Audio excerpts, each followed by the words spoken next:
Hey friends, it's Kelly and welcome back to Mama Needs a Goal. Thank you so much for joining me today. And if you're new here, welcome, welcome. So January is officially soup season, so grab a bowl and let's get cozy. January is National Soup Month, aka the coziest month of the year. All month long, I'm sharing soups that warm you up, bring comfort, and make mealtime easy because there's nothing better than a bowl of comfort this time of year. National Soup Month is celebrated in January because it's the perfect time to enjoy warm, comforting meals during the coldest months of the year. Soup brings people together, stretches ingredients, and turns simple pantry staples into cozy, nourishing bowls. So, what's coming? Fun, fun, fun! Cozy new soup recipes, oldie but goodie classics, fun soup facts, soup jokes, and soup tasting with dad, and much, much more.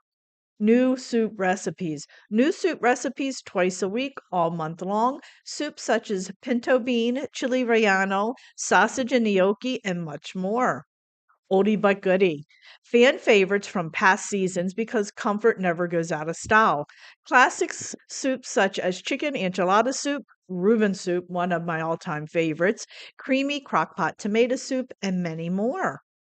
We're also going to have fun soup facts.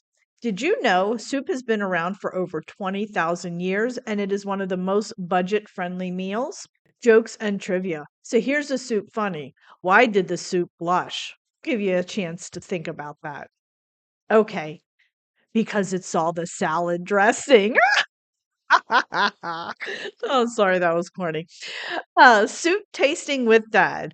Honest reviews only. No filters, no bias, just soup.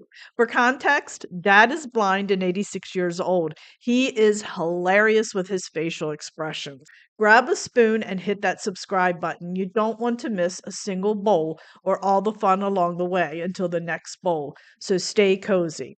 So, friends, thanks so much for joining me. I really do appreciate it. If you haven't already, please go ahead, hit that little subscribe button as it does greatly help me out. And also, don't forget to check me out over on Facebook, Instagram, Pinterest, Twitter, and TikTok, as I am active on all those social media sites as well. So, friends, thanks so much, and I will see you next time. Bye.